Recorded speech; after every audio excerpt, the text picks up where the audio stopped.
भैया हमारा फेज़ 1 या फेज़ 2 छूट गया तो क्या अब हमें एडमिशन लेना चाहिए या नहीं लेना चाहिए। हमारा जो दूसरा जो सबसे ज़्यादा कमेंट आता है कि भैया कितना फेज़ तक हमें एडमिशन लेना चाहिए, तो दिमाग में आता है कि हमें घर से क्या क्या चीज़ लेकर जाना चाहिए। So hey guys, welcome back to my channel. So guys, आज का वीडियो बहुत ज़्यादा इंटरेस्टिंग और इंपॉर्टेंट होने वाला है। मेक श्योर वीडियो एंड तक देखिएगा। सो गाइस, आज के इस वीडियो में बात करने वाले बहुत इंपॉर्टेंट टॉपिक के ऊपर। तो गाइस, आज के इस वीडियो में बात करने वाले हैं, बहुत भाई लोगों का पिछले कुछ दिनों से ये कमेंट आ रहा था कि भैया अगर हम कोटा जाते हैं, अगर वहाँ पे किसी भी इंस्टीट्यूट में एडमिशन लेते हैं, खासकर इस वीडियो में मैं बात करने वाला हूँ एलन कैरियर इंस्टीट्यूट को लेकर। तो गाइज, अगर आप किसी भी शहर से हैं, अगर आप कोटा जाना चाहते हैं तो आपके दिमाग में एक चीज़ आता है, और बहुत भाई लोगों का पिछले कुछ वीडियोस पे कमेंट्स आ रहा था कि भैया हमें कोटा कब जाना चाहिए।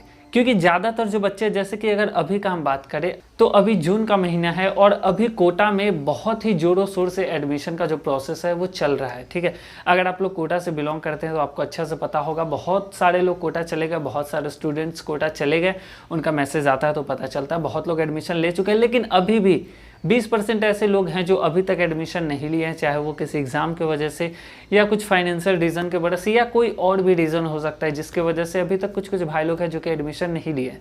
तो वो लोग ये कमेंट करते हैं कि भैया हमारा फेज़ 1 या फेज़ 2 छूट गया तो क्या अब हमें एडमिशन लेना चाहिए या नहीं लेना चाहिए। कुछ लोग का ये कमेंट आता है कि भैया हम कब तक कोटा जा सकते हैं, एलन में एडमिशन ले सकते हैं, मतलब कि कब तक फेज स्टार्ट होता है और क्या बेस्ट समय रहेगा हमारे लिए एडमिशन लेने के लिए। कुछ लोगों का ये कमेंट्स आता है कि भैया अगर हमारा 2-3 फेज छूट गया, अगर फेज 3-4 में हम एडमिशन लेते हैं तो हमें एडमिशन लेना चाहिए या नहीं लेना चाहिए, हमारा सिलेबस समय से कंप्लीट होगा या नहीं होगा। तो आज के इस वीडियो में पूरा डिटेल में बात करने वाले हैं कि क्या कुछ सिस्टम है एलन कोटा का, कब आपको जाना चाहिए, कब आपको नहीं जाना चाहिए, और अगर आप वहाँ पर चले जाते हैं तो उसके बाद क्या क्या प्रोसेस होता है और किस समय हमें नहीं जाना चाहिए, कितने फेज तक हम सेफ जोन में रहते हैं, हमें एडमिशन ले लेना चाहिए। सब कुछ आज के इस वीडियो में हम पूरा डिटेल में बात करने वाले हैं। तो अगर आप भी फर्स्ट टाइम कोटा जाना चाहते हैं, फर्स्ट टाइम जाके अगर आप एलन में एडमिशन लेना चाहते हैं तो एडमिशन लेने से पहले इस वीडियो को एंड तक देख लीजिएगा, क्योंकि इस वीडियो से आपको बहुत ज़्यादा इन्फॉर्मेशन मिलने वाला है। तो चलिए आज के इस वीडियो को स्टार्ट करते हैं। सो गाइस, सबसे पहले मैं आपको बताना चाहता हूँ, अगर अभी तक आप एडमिशन ले लिए हैं तो बहुत अच्छी बात है।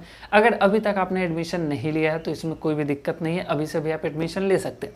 तो जो सबसे पहला जो डाउट है, जो कि सबसे ज़्यादा पूछा जाता है कि कितने फेज तक हमें एडमिशन लेना चाहिए, तो इसके ऊपर मैंने डिटेल वीडियो पहले भी बना रखा है, लेकिन वो वीडियो पुराना हो गया। जो भी नया भाई लोग आ रहे हैं जो कि नीट 2023 के एस्पिरेंट है, ये वीडियो उनके लिए है। तो देखिए, सबसे पहले आप एक चीज़ जान लीजिए कि अगर आप कोटा जाते हैं, एलन कोटा जाते हैं, तो आप लोग के दिमाग में आता होगा कि अभी 2 फेज स्टार्ट हो गया या 3 फेज स्टार्ट हो गया, चाहे लीडर हो, अचीवर हो या नर्चर हो या इन्फ्यूज बैच हो, तो आपको एडमिशन कब तक लेना चाहिए। तो उसको बताने से पहले सबसे पहले मैं आपको बताता हूँ, जो आप लोग पूछते हैं कि कितना फेज स्टार्ट होता है। तो देखिए, फेज कोई भी यहाँ पे फिक्स नहीं होता है कि 8 फेज स्टार्ट होगा या 10 फेज स्टार्ट होगा। ठीक है, ये डिपेंड करता है कि स्टूडेंट कब तक आता है। अगर स्टूडेंट आते रहेगा तो फेज स्टार्ट होते रहेगा। अगर 5 फेज 6 फेज स्टार्ट होने के बाद अगर स्टूडेंट आना बंद हो जाता है तो फेज आगे स्टार्ट नहीं होगा। अगर 12 फेज स्टार्ट हो जाता है उसके बाद भी अगर स्टूडेंट आता है तो फिर 13वां फेज भी स्टार्ट होगा।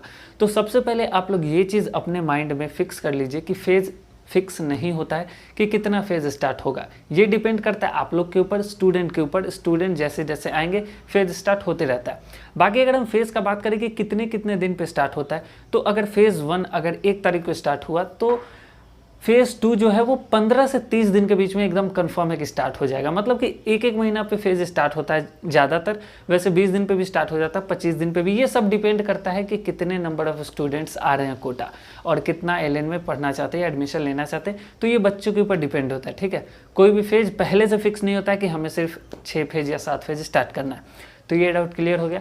हमारा जो दूसरा जो सबसे ज़्यादा कमेंट आता है कि भैया कितना फेज तक हमें एडमिशन लेना चाहिए। तो देखिए, इसके ऊपर मैंने पहले भी बता दिया है, अभी भी मैं बता दे रहा हूँ, ध्यान से सुनिएगा।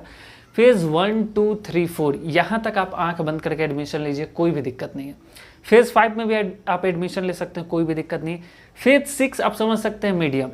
अब देखिए, फेज़ अंतर क्या होगा अगर आप फेज़ 1 में एडमिशन लेते हैं और अगर फेज़ 6 या 7 में एडमिशन लेते हैं, या अगर फेज़ 12 में एडमिशन लेते हैं जो भी लास्ट फेज होता है, या अगर उसके बाद भी अगर कोई, चलिए अगर 15 फेज स्टार्ट होता है, तो लास्ट फेज और फर्स्ट फेज में डिफरेंस क्या होता है वो भी हम समझेंगे बिल्कुल ग्राउंड लेवल पे।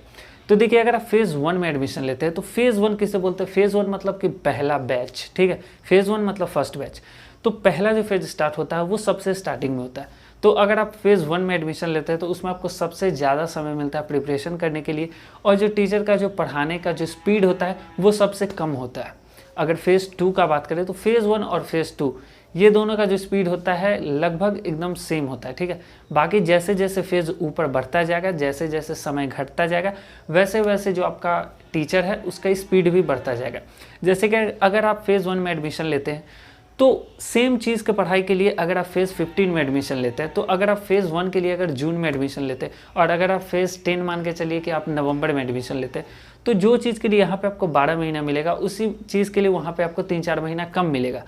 तो अगर सेम चीज़ उतना ही चैप्टर उतना ही पढ़ाई अगर आपको पढ़ना है और अगर आपने 4 महीने पहले एडमिशन लिया है और एक बच्चा 4 महीना बाद एडमिशन लिया है, तो बीच में जो 4 महीना का जो डिफरेंस आता है, तो वही जो डिफरेंस होता है इसी के कारण जो ऊपर का जो फेज़ होता है, जैसे कि अगर आप फेज़ 10 में एडमिशन लेते हैं तो उसमें आपको टीचर ज़्यादा फास्ट पढ़ाएगा, ज़्यादा स्पीड में पढ़ाएगा। वहीं अगर आप फेज़ 1 में एडमिशन लेते हैं तो उतना टीचर आपको स्मूथली आराम से पढ़ाएगा। तो फेज़ का जो मेन सिस्टम होता है वो यही होता है कि स्पीड और स्लो। अगर आप स्टार्टिंग के फेज़ में एडमिशन लेते हैं फेज़ 1, 2, 3 ये सब में, तो बहुत ही स्मूथली एकदम आराम से पढ़ाई होगा। अगर आप फेज़ 7, 8, 9, 10 ये सब में एडमिशन लेते हैं तो उसमें धीरे धीरे जो आपका टीचर है वो फास्ट पढ़ाएगा, क्योंकि सिलेबस कंप्लीट करना है, क्योंकि नीट का एग्ज़ाम हो जाता है 1 साल हर साल होता है, तो सिलेबस तो कंप्लीट होगा भाई, चाहे आप जब भी एडमिशन लो, या तो आप अप्रैल में एडमिशन लो या आप दिसंबर में एडमिशन लो। ज़्यादातर जो एग्ज़ाम होता है वो मई में ही नीट का होता है, लेकिन कोविड के वजह से लेट हो जाता है वो अलग बात है, लेकिन मई में एग्ज़ाम होता है नीट का। तो उस हिसाब से अगर आप दिसंबर जनवरी में लेते हो तो आपका जो सिलेबस है वो 3 महीने 4 महीने में कंप्लीट होगा। उसके बाद क्रैश कोर्स भी स्टार्ट होता है जो कि 40 दिन 60 दिन का क्रैश कोर्स होता है। तो फेज़ यही होता है। अगर आप स्टार्टिंग के फेज़ में एडमिशन लोगे तो आपको समय ज़्यादा मिलेगा, अगर आप एंड के फेज़ में एडमिशन लोगे तो आपको समय कम मिलेगा। ये दोनों डाउट जो सबसे ज़्यादा कमेंट आता है वो क्लियर हो गया। तीसरा हमारा डाउट कि जब हम यहाँ से जाते हैं तो हमें क्या क्या सामान कोटा लेकर जाना चाहिए। ये भी एक मतलब कॉमन टॉपिक है कि लोग बहुत ज़्यादा कमेंट करते हैं कि अगर हम फर्स्ट टाइम जाते हैं, जैसे बहुत लोगों को नहीं पता होता है, जैसे कि अगर आप कोटा के अलावा कहीं भी रहते हो, जैसे दिल्ली में रहते हो या आप पटना में रहते हो, जैसे कि मैं पटना रहता था, या कहीं भी रहते हो, मतलब ऑल इंडिया कहीं भी कोई जगह को छोड़ के। लेकिन अभी हम बात करते हैं कोटा का। जो भी लोग कोटा फर्स्ट टाइम जाते हैं तो उनके दिमाग में आता है कि हमें घर से क्या क्या चीज़ लेकर जाना चाहिए।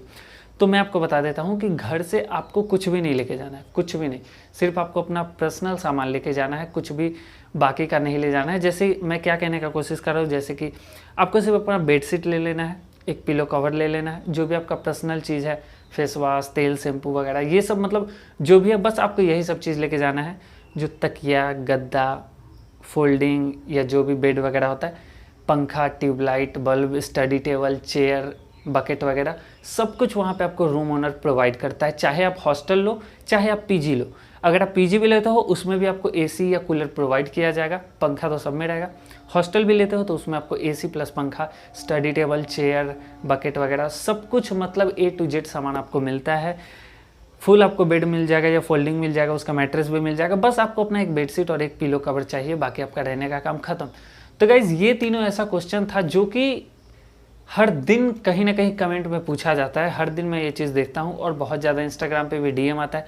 लोग बोलते हैं कि हम फर्स्ट टाइम जा रहे हैं तो क्या क्या लेकर जाना चाहिए, कब तक फेज स्टार्ट होता है तो हमें एडमिशन ले लेना चाहिए, कब हमें एडमिशन नहीं लेना चाहिए। तो मैंने इस वीडियो में ये नहीं बताया कि आपको एडमिशन कब लेना चाहिए, बट मैंने जो भी फेज से रिगार्डिंग आपको बताया उससे आपको समझ आ गया होगा कि आपको कब तक एडमिशन लेना चाहिए, कब तक नहीं लेना चाहिए। बाकी फेज़ 1, 2, 3 में तो 4 तक आराम से लीजिए, कोई भी दिक्कत नहीं है। दिक्कत होता है जब अगर आप लास्ट में लेते हो, ठीक है, क्योंकि फ़ी तो उतना ही लगेगा जो आपका फ़ी है, लेकिन यही कि समय कम मिलता है, स्पीड में पढ़ाई होता है। तो आप अपने हिसाब से देख लो जो भी आपको सही लगे। हर किसी का अलग अलग सीन होता है, हर किसी का अलग अलग माइंड होता है, हर किसी का अलग अलग प्रॉब्लम होता है, ठीक है। तो आप अपने हिसाब से देख लो, आप जिस भी चीज़ में सूटेबल हो उस समय एडमिशन ले लो। बाकी इस वीडियो में बस हम इतना ही बात करने वाले थे।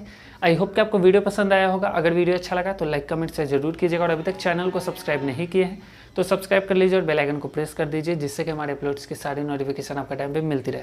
तो चलिए आज के लिए इतना ही, मिलते हैं किसी और दिन किसी और वीडियो के साथ।